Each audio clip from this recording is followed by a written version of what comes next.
It's only American cash that really sustains this Ukrainian state. It's on life support. And the humane thing would be to put an end to it. We have lost touch with reality in our own world. We don't understand that while we may be very powerful, we're not the only game in town. We want to harm Russia. We want to remove Putin. We want to destroy Russia. We want to ultimately dismember it. Putin's goals are much more limited and always have been. He moved into Ukraine with about 90,000 troops. I don't really want to wage war. I just want to signal to you that I'm serious. And so we all said, well, look how bad the Russians are. They don't know what they're doing. And look how small this army is. Well, all of that's being corrected. They've got 750,000 troops in and around Ukraine now. Why? Because he doesn't want a war with NATO. And if we intervene, he's going to need all of those troops. How do you read the war at this point? I think the Ukrainian force is desperate and, frankly, on the point of disintegration. Putin is concerned about how the world views this, from China to Africa to nations all around the world. He's concerned of the optics of this. Russia is not the Soviet Union. It's not remotely like it. There is no Communist Party running the show. You don't have the NKVD rounding up thousands of people and imprisoning them or executing them every day. We won't listen. We refuse to listen to the man. We refused to accept the fact that Russia has legitimate security interests. The Russians are going to end this, and they're going to end it on their terms. They don't want this war to spread to a regional level. But if we insist on it, they're going to fight it and win it.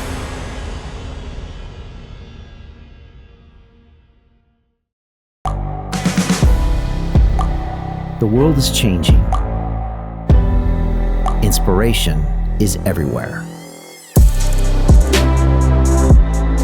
It has never been so easy to connect, share, and bring people together. We're learning from others and finding the best in ourselves. Challenging our beliefs. Sharing our vulnerability. Overcoming our fears. Transforming ourselves so we can transform the world. How far can we go? This is London Real. I am Brian Rose. My guest today is...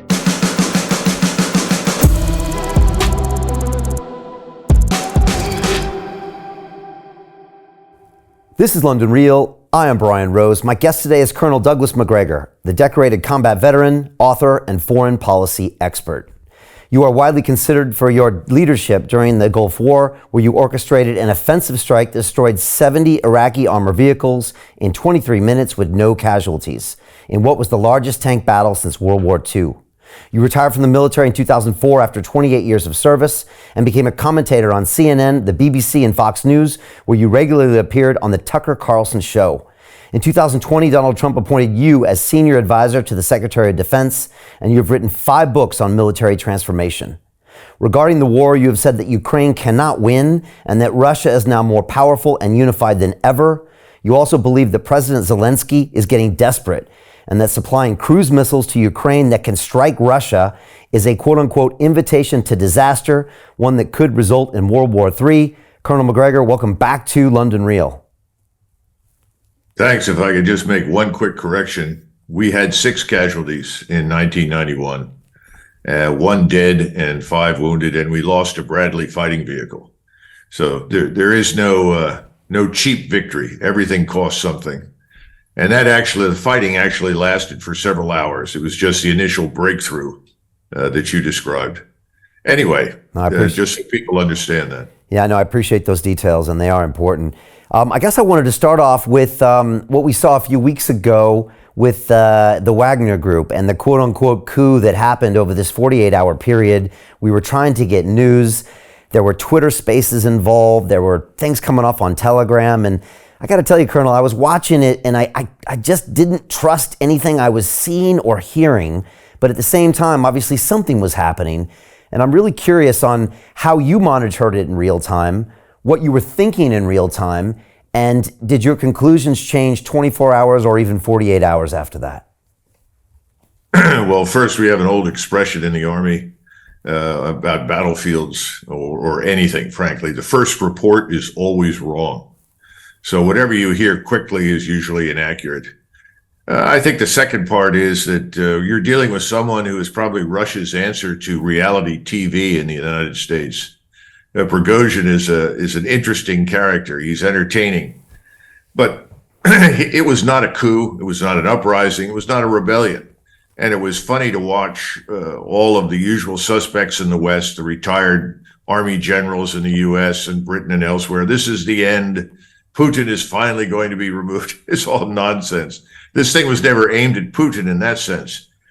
I think Prigozhin was giving voice to frustrations that are widespread in the senior ranks of the Russian military. And that is, look, this thing is taking too long. It's time for us to end this war. Effectively, let's attack and get this done. And that's not surprising. We felt that way in 1991. In fact, when we had information shortly before we attacked that there could be a peace negotiation again, we were all disgusted and said, look, we're here. We want to fight. Let's get this over with. That's not unusual in any force that's been sitting for as long as the Russians have been sitting. And remember, you got a lot of troops that haven't been employed yet, and they want to fight.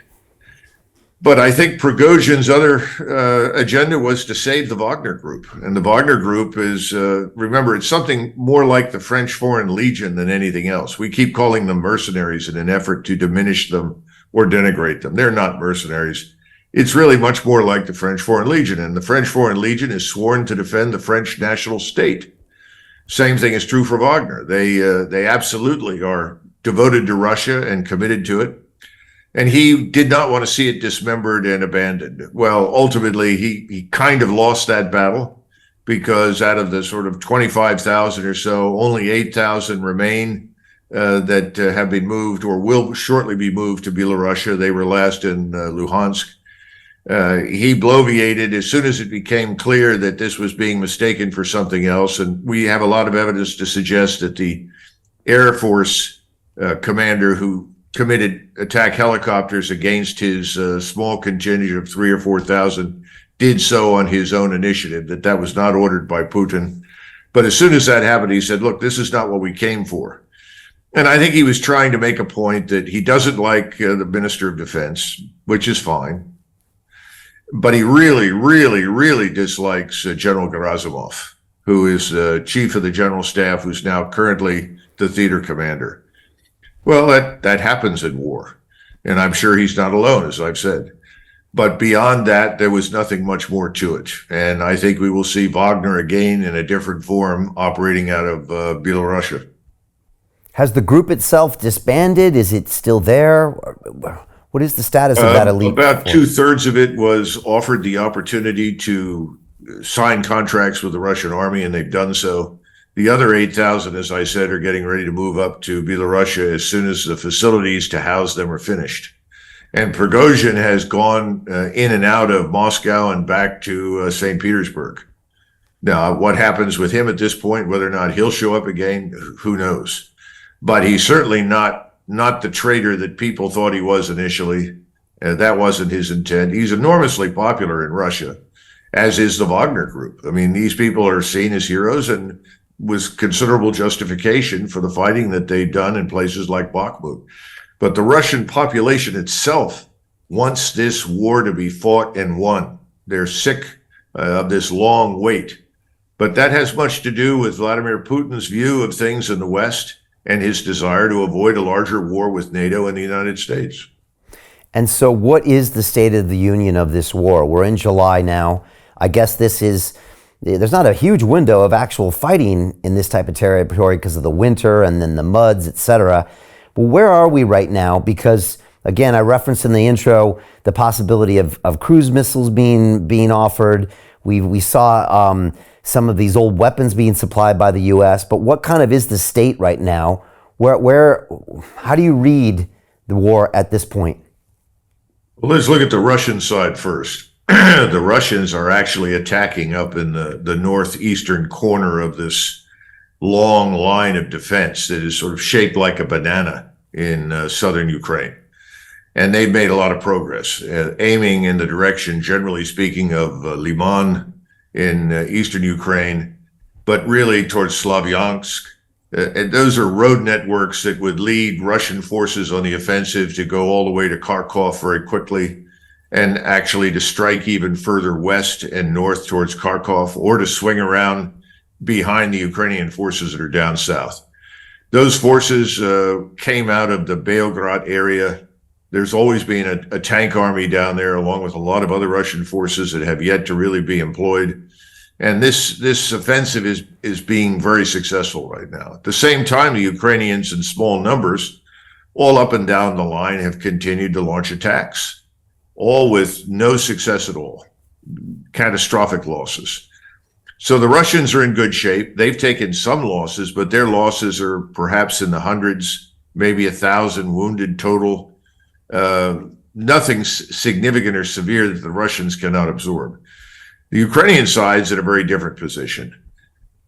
They were built up and pushed, I think, to launch these counteroffensives or counterattacks up and down the line to prove that there was still life in Ukraine, to attract more support. I think the rationale for it was much more political than military.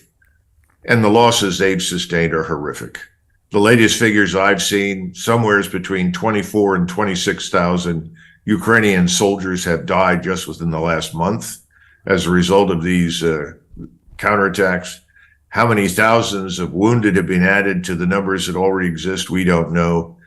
I recently listened to someone talk about the numbers of dead lying all over eastern Ukraine, mostly Ukrainian soldiers, some civilians, a few Russians, but overwhelmingly Ukrainian. I think the Ukrainian force is desperate and, frankly, on the point of disintegration. The morale over there is at an all-time low. I continue to hear these reports of there's low morale on the Russian side. I see no evidence for it, can't find any. As I said before, the only thing that I see is this desire to attack, win, and get this over with. But the Ukrainians they've suffered terribly. And the Poles that are working in Ukrainian uniform as part of the Ukrainian army, along with a few other units, are the only ones left that are willing to attack.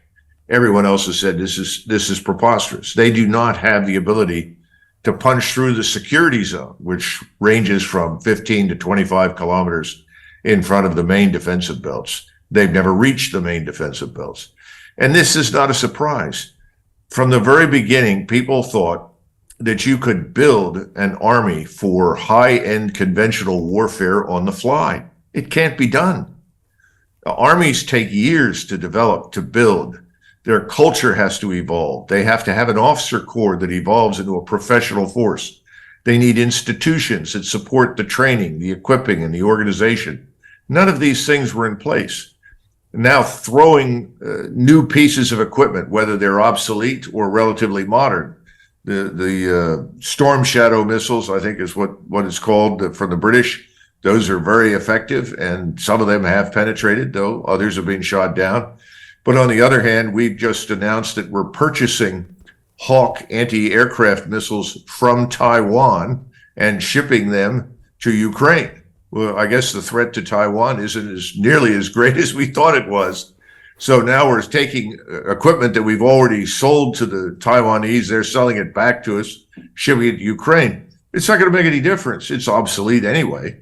The Russian air defenses are superb, is the best word that I can come up with. There is no such thing as perfect integrated air defenses. Something will always get through, but overwhelmingly, they've managed to shoot down HIMARS and all sorts of missiles. This isn't going to change anything. And I think that's the frustration that we saw in Mr. Zelensky. He was furious, angry, distraught.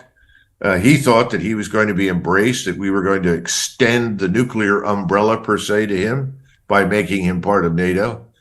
Although I personally don't have any faith in extended nuclear deterrence, but nevertheless, there are a lot of people that think it's still meaningful. He didn't get what he wanted. He's bitter. He's angry. The losses inside the country are horrific. It's only American cash that really sustains this Ukrainian state. It's on life support. And the humane thing would be to put an end to it. and negotiate, but it's not going to happen. And I think that's really what is next on the agenda is in Moscow in the discussions at high levels. I think they're going to finally say, unless we finish this and attack, go on the offensive, there will be no end. Because sitting here in the South and killing large numbers of Ukrainians has not persuaded the West, certainly not Washington, to abandon this folly. You said before that Putin is concerned about how the world views this. I found this interesting. From China to Africa to nations all around the world, he's concerned of the optics of this. And again, a lot of people would be surprised because here in Britain and in America, 90% of the mainstream media, it has already chosen its position on the Ukraine war. It doesn't even matter what happens on a day-to-day basis. We get fed just a similar narrative. If there's any successes, they are multiplied. And if there's any failures, they are hidden. And so to explain why Putin cares of the optics of this, because we're also taught that he's this evil dictator that doesn't have any cares for anything. Explain both of those narratives in your mind, and that might be a surprise to a lot of people who get their news from newspapers and television channels. Well, remember that he's also conducting warfare against us on the financial level. Remember that he represents in the minds of many people around the world someone who has decided to challenge not just American military and political hegemony, but American and Western financial hegemony. The World Bank and associated institutions have effectively been puppets for U.S. and allied foreign policy. We have been in the business for decades of telling people in Nicaragua or Cameroon what kind of crops to grow. And if you don't do what we tell you to do, then we won't lend you the money that you want. We talk all the time about the Chinese supposedly blackmailing people by lending them lots of money and then holding them accountable. Well, we do the same thing, only we do it in more subtle ways that are actually more damaging to the society because we're very intrusive. We're not just interested in the specific project. We're trying to restructure people's societies, change their cultures. So you have people in Africa, Latin America, much of Asia, who are very sympathetic to the Russians, who are seen as standing up to this. And you know that they're trying to develop a new currency. It's going to take some years. It's not going to happen overnight. That is pegged to gold. And India, China, and Russia probably are sitting on the largest concentration of gold in the world right now.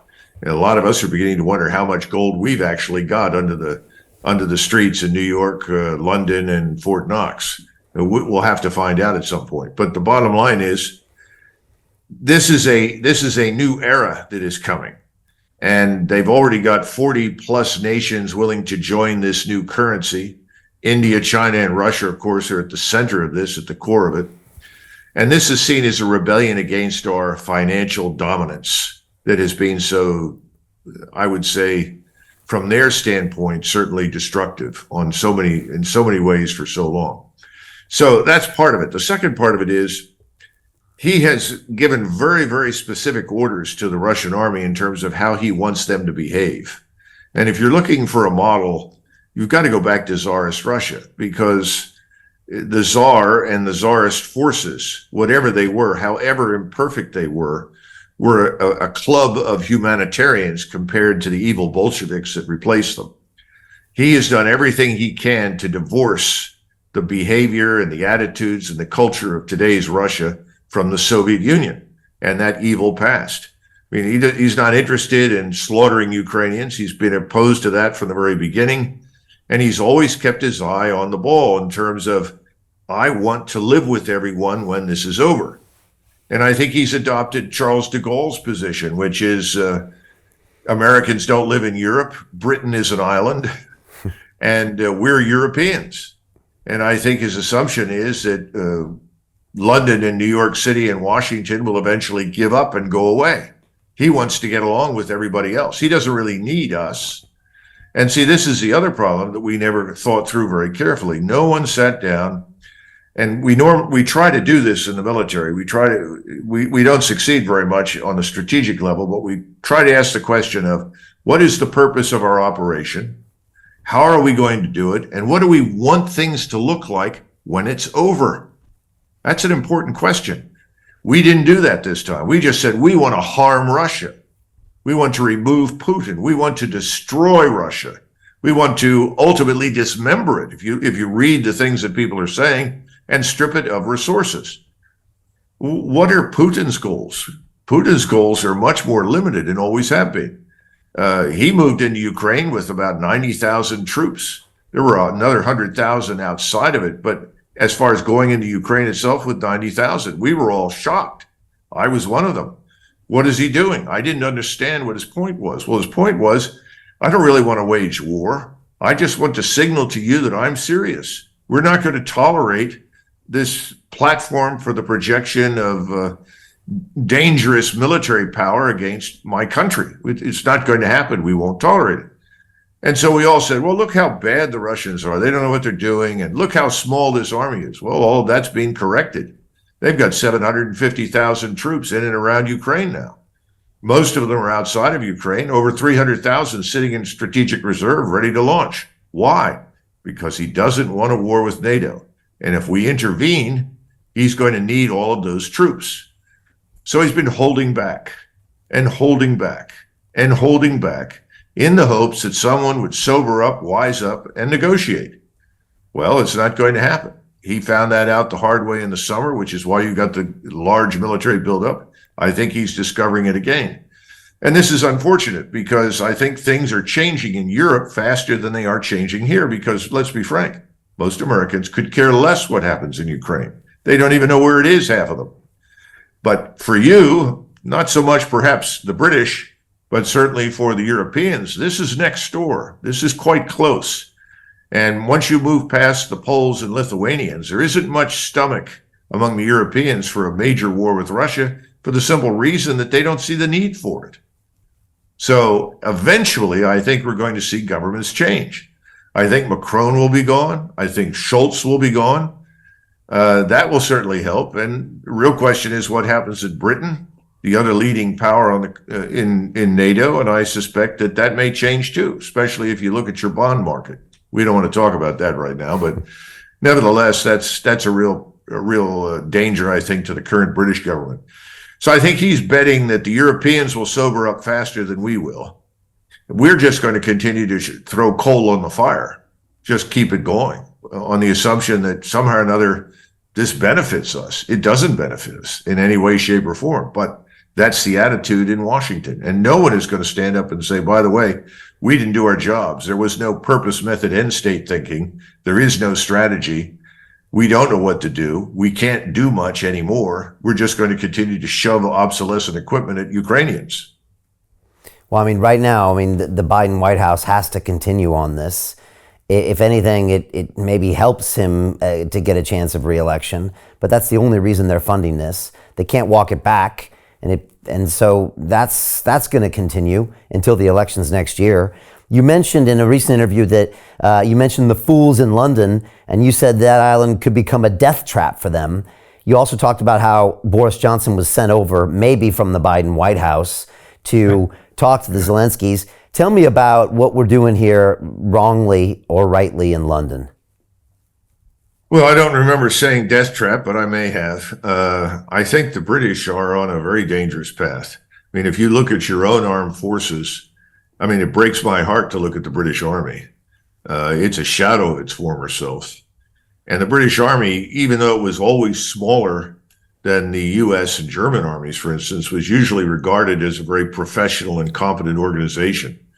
I think today it's just a skeletal framework of what's needed. You've got 2 aircraft carriers that you've invested heavily in, no aircraft to put on them. They're not manned. I don't know what you're going to do with them, but no one bothered to think through carefully, what are we going to do with aircraft carriers? I mean, that's the current white elephant of the new era. It's analogous to the battleships that we once had in great numbers. Those things are easy to pinpoint and easy to sink. And I think the British, for some reason, well, I guess it's quite clear the British people have chosen not to really question very thoroughly what their politicians say and do about Russia. which is astonishing to me because Russia is not the Soviet Union. It's not remotely like it. There is no Communist Party running the show. You don't have the NKVD rounding up thousands of people and imprisoning them or executing them every day. Although I'd say the Zelensky regime is probably closer to that in reality than anything happening in Putin's Russia. And so the British have worked themselves into a corner, much like ourselves, and there's no way out. So what could happen? And then the possibility that the SAS, which has always been very, very good, but seems to have been very, very active in Ukraine, could go too far and provoke the Russians in ways that I think could be catastrophic for Great Britain. We forget that there is a Russian submarine fleet, and that fleet is large and capable. Britain could face another potential embargo that could put it through real serious strains internally. I wouldn't exclude anything right now. The Russians are going to end this, and they're going to end it on their terms. They don't want this war to spread to a regional level. But if we insist on it, they're going to fight it and win it.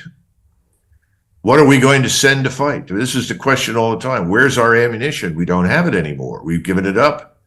It'll take us years to replenish those stocks. Well, there are no shortages of ammunition of any kind on the Russian side. Remember all those months we heard, oh, the Russians are running out of missiles, running out of this, running out of this. Well, crazy. Their factories are running 24 hours a day, 7 days a week. And by the way, the Chinese stocks of older ammunition, such as 152 millimeter artillery shells, are almost endless. They're being shipped to Russia, no doubt. Russians aren't going to run out of anything. And this is the other part that's important for not just Britain, but Europe and the United States to understand. China is firmly in the Russian camp. It's going to stand by Russia. Well, and why wouldn't it? All we do is talk about our intention to destroy China. We talk about this mythological force that's about to invade Taiwan. It doesn't exist. Chinese aren't interested in a war with Taiwan. Chinese want to do business. They know what would happen if they tried to invade Taiwan. You'd have most of Asia walk away from them.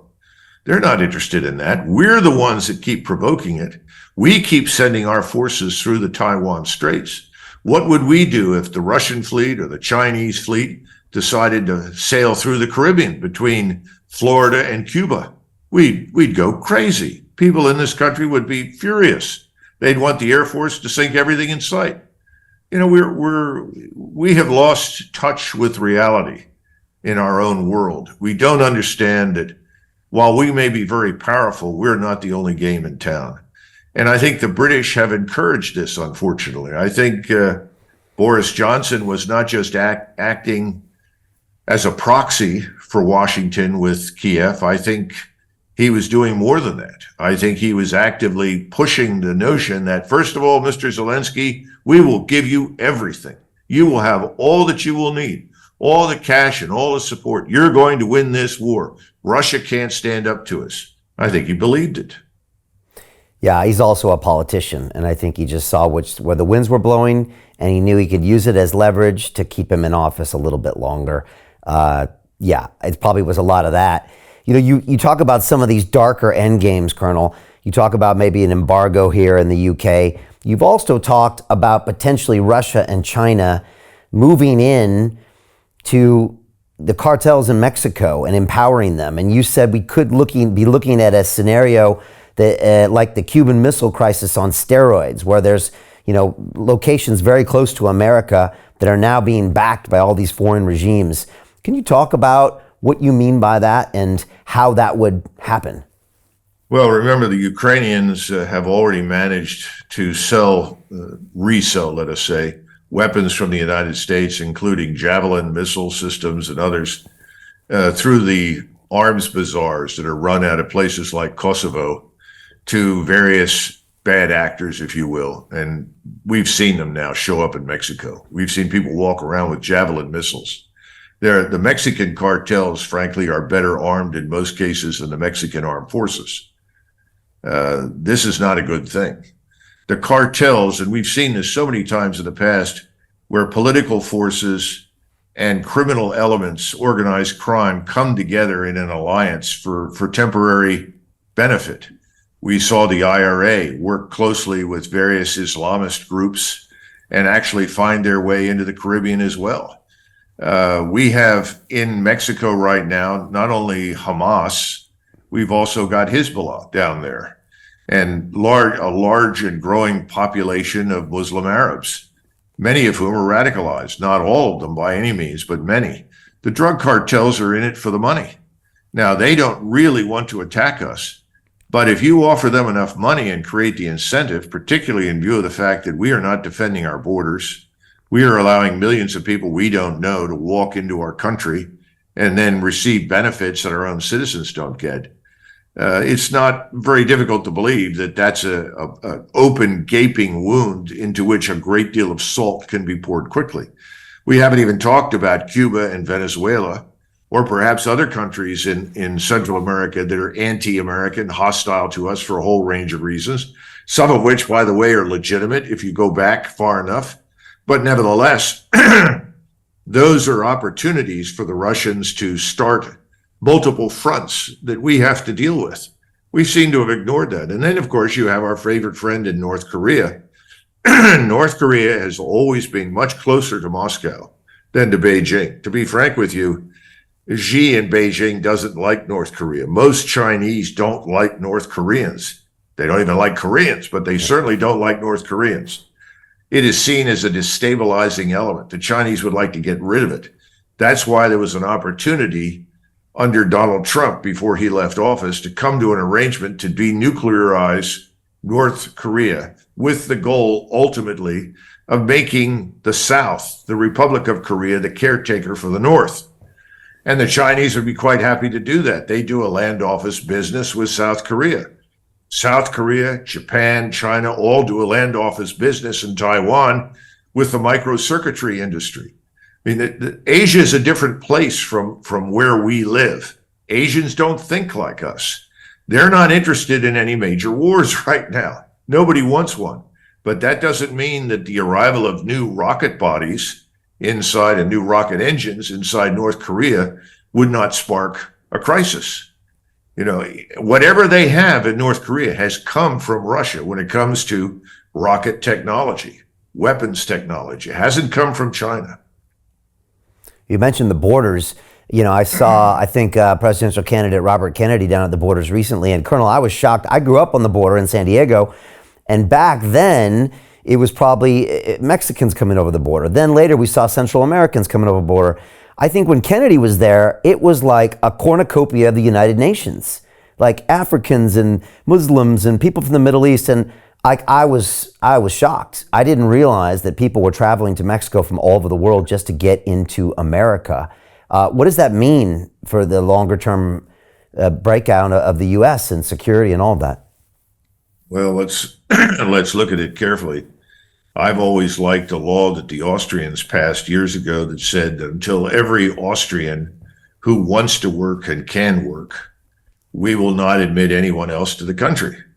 So they've done a better job of managing that issue than I think almost anybody else has in Europe. And I would tell you they're not perfect, and they know that. But nevertheless, that's a logical step. If you look at the United States today, if you look hard at our economy, the underlying fundamentals are not good. Why would you introduce millions of people into an uncertain future inside the United States with an economy that probably can't employ them? And who's coming in? We're already complaining about the terrible quality of American education in public schools. Well, if we're not providing adequate education for our own population so that it can find employment in the future, why are we bringing all of these people in? We don't know who they are or what they want, and we probably can't employ most of them. Now, you do have thousands of Chinese, thousands of Russians, thousands of Ukrainians that have managed to come in. In some of those cases, they may be employable, but we don't know. We also don't know why they're here at all, other than, well, we'd like to come in and live in the great consumption machine. Well, I understand that, but where are we going to put them? What are they going to do? Our nuclear power plants are not all perfectly secure. It would not be very difficult for someone inside the United States to sabotage a nuclear power plant. Imagine the level of emergency and alarm that would provoke inside American society. We haven't had that problem yet, but that doesn't mean we couldn't have it. We don't know who's here. And this is the stupidity of saying, well, we have to be prepared to fight the Chinese. Really? People 10,000 miles away. You want to go to war with them? Why don't you close the border? Why are you admitting thousands of Chinese to our universities, to our laboratories, to our production facilities? I mean, it would be logical in my judgment, if you're worried about the theft of your intellectual property, to stop that. But why would you want to go to war instead? It's sheer lunacy. Makes no sense at all. And as my Japanese and Korean business partners have told me in the past, Chinese are not doing anything today that they have not done for centuries. The diaspora has always sent back whatever they could find that might be useful to the home country. Gee, what a surprise. But we don't need to make it easy for them, and we have. Speaking of domestic concerns, you've said that you don't think Biden's going to even make it to the election. You've also talked about banking crises, and you've said, and you kind of alluded to that now, that internally, America has serious problems in the next 12 months. Can you expand on that? Nassim Taleb, some of your viewers will know who he is. Yeah. Very brilliant man. Yeah. He was the man that developed this whole concept of the black swan event that is mentioned routinely these days. And just a couple of days ago, he was asked similar questions, and he talked about the potential for financial instability and collapse, another return to what happened in 2008, only worse, because we could not necessarily bail out everyone 100% on the dollar as we did back in 2008. He talked about the fact that we've been using monetary policy to address serious structural problems. You know, if you've exported your manufacturing base and you've walked away from systematically exploiting and developing agriculture to the extent that we can, if you've abandoned energy, the energy sector, and let it atrophy so that we've got a handful of refineries, whereas years ago we had several hundred, then you're setting yourself up for an inevitable failure. And somebody said, well, when is this all going to happen? When will it happen? He said, I don't know. They said, well, this could go on for 5 years or another 10 years before the end. He said, well, it seems unlikely. He said, I think it's in front of us. I think he's right. You know, he pointed out that if you look at the Federal Reserve in structural terms and in terms of what it has on its balance sheets, it looks a lot like the Silicon Valley Bank that just went out of existence. Now, the Federal Reserve moved quickly on that, and I'm glad they did. They forestalled a wider emergency, at least for the moment. But I think more of that is likely to come. And remember, all of our banks, small and large, and I think you've got this problem as well as many of our friends around the world and partners, we've sold a lot of people treasuries, which were always considered a good hedge, at very low interest rates. The interest rates are rising, and they're likely to continue to rise. People say, well, if it gets out of hand, the Fed can suppress it. But there's a growing chorus of people warning that may not be possible. So then suddenly you're paying in exorbitant prices to service your debt. I always point out that, you know, the British left India in 1947 when their debt to GDP ratio was 240%. That was largely because we bankrupted Great Britain during World War II, because the British essentially sold everything in order to participate in this war against Nazi Germany that ultimately turned out to be a great victory for Soviet Russia, but not for Great Britain. Well, the point is that the British experienced this, and they took in the facts, and they made a prudent decision. We've got to get out. And they got out. Well, that's what you're going to see happen to us, I think, in the near term. That's why I kind of referred to this business of adding Sweden and Finland or anybody else to NATO as well. You're buying a ticket, or a berth, if you will, on the Titanic, and it's already struck an iceberg. And they don't seem to get it. But we can't fund it all. We can't afford it all. The Europeans can't either, or they won't in many cases. So everything is going to change. But somebody said the other day, well, you know, nothing matters until it does. You know, it's back to something goes on until it can't. I mean, that's where we are at the moment. We know that we're crossing this rickety old bridge and that the bridge is destined to collapse. But everybody says, well, listen, it's held up this long. Let's continue to use it. Going to be god awful when that collapses. You mentioned NATO. Like, what kind of implications are going on there now? You've also mentioned that the Poles and the Lithuanians are kind of fired up to take this fight, but nobody else is at this point. You also mentioned the cruise missiles, and in a desperate Zelensky's hands, firing those into Russia could be his last-ditch move. And if you do that, Russia has to respond, and then everything gets escalated and gets more and more dangerous. Well, first of all, the Russians will not use a nuclear weapon unless someone uses a nuclear weapon against them. Explain that, because you said that's a sign of weakness to use the nuclear weapon, and they're not in a weak position. Right. I mean, there's no reason for them to use a nuclear weapon. They have, right now, the advantage of overwhelming high-end conventional combat capability. The reason Ukraine still has forces fighting is because the Russians have not decided to attack and annihilate them. That's the thing that will likely happen if these cruise missiles that were promised to Zelensky fall into his hands. His regime is so desperate that they will attack targets inside Russia. Now, I'm sure the Russians will shoot down most of them, maybe only half of them. Who knows? How many cruise missiles have to hit Moscow or Belgrade or Rostov or any other Russian cities before somebody says to President Putin, why haven't you stopped this? And then it's over. Absolutely, it will end. As I said, you've got hundreds of thousands of troops in reserve. They're brilliantly equipped. They're very well trained now. You're not talking about the U.S. Army National Guard or the militia or the Saturday night soldiers that people used to joke about in Great Britain. These people are trained. They've been in the military. They're not foreign to it. Now they're assimilated. They're ready to go. So I think that would happen and that would escalate. Now, the question is, what do we do? And that's the question that has always plagued Putin. Because Putin, again, doesn't want a long-term state of war with the West. China doesn't either. China wants to extend this one belt, one road all the way to Europe. As long as Ukraine is disintegrating and in chaos, it can't do it. Everybody wants to get back to that on the other side. I think there are Europeans who are privately saying, look, this is crazy. We've got to get back to normal too. We can't go on much longer.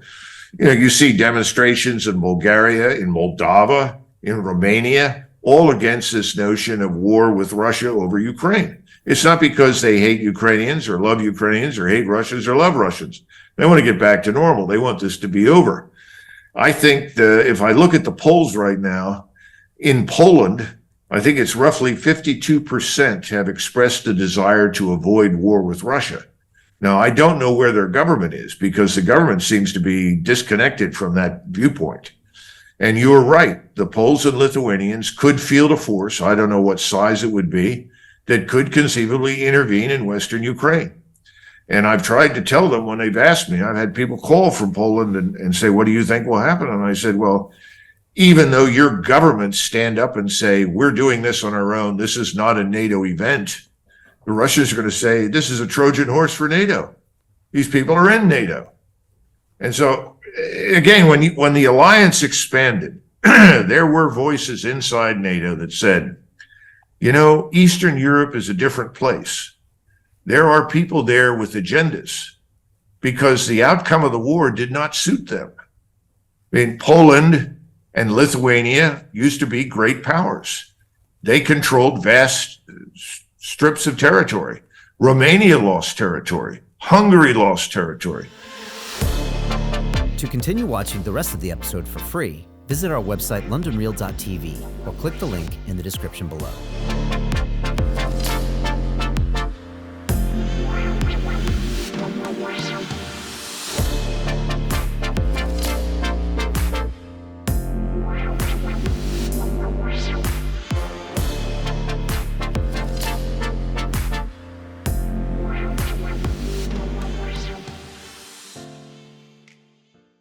So Jim Rickards has just recorded a video that's not available to anyone in the public, and he's going to be talking about how this upcoming recession is going to be fast, it's going to be bloody, it's going to be nasty. But at the same time, he's going to show you how you can position yourself to profit from all of this chaos. Now, we've made this video only available to our viewers. Go to londonreal.tv/Jim. Watch that immediately. I can't say enough good things about Jim Rickards. He understands the global economic system better than any guest I've ever had on London Real. His predictions are almost uncannily true, and you can learn how to profit from his vision, from his expertise, and his understanding of economics. So go to londonreal.tv/Jim or click the link below. It's an excellent, excellent look on what's going to happen in the future and how you can position yourself to profit from that. Jim is one of the best in the business, one of my favorite guests on London Real, and he's very, very good at predicting the future and showing us all to profit from it. So click the link, and I hope you enjoy. The greedy bankers are about to do it again. In 2008, they crashed our financial system and nearly bankrupted the entire global economy. Then they received trillions of dollars in government bailouts. And after, they demanded fat bonuses paid for by you, the taxpayer. It turns out the banks haven't just been screwing the American taxpayers, they're also screwing over their investors. Turns out the banking industry is the worst place you could put your money, despite enormous taxpayer bailouts. Now the bankers are back to take away your financial freedom. They lie and tell you that cryptocurrency isn't safe. They try to make it illegal for you to choose how to invest your hard-earned money. They lie and say cryptocurrency is used by money launderers and criminals. But look at the record. It's the banks themselves that launder hundreds of billions of dollars every year to the biggest criminal operations in the world. Leaked documents have revealed how some UK banks have helped criminals, money launderers and Russians under sanctions. American authorities discovered that the Sinaloa cartel moved $881 million through HSBC accounts as bank officials turned a blind eye to the illegality. The bankers lie and say cryptocurrency is not a real investment. Meanwhile, the smartest CEOs in the world are buying billions and billions of it. The truth is that banks lie about cryptocurrency because it makes them scared. The banks take $9 trillion per year of your hard-earned money, and they are worried that they will finally be exposed. They're scared because crypto means they can no longer control your money, which means they can no longer control you. They are scared because you might actually understand your money and intelligently decide what to do with it. Now is the time for us to come together, fight back, and take control. It's time to educate ourselves, our families, and our communities. Because financial education means financial freedom. We know that cryptocurrencies will help us build the new decentralized financial system of the future. A banking system that is of the people, by the people, and for the people. A banking system where access to finance is a fundamental human right. A banking system that is free and fair and welcomes all humans on this earth. The DeFi revolution is happening. We, the people, can no longer be fooled. We choose to take control of our finances. We choose to take control of our freedom. We choose to take control of our future. Join us, and let's take back our financial freedom forever.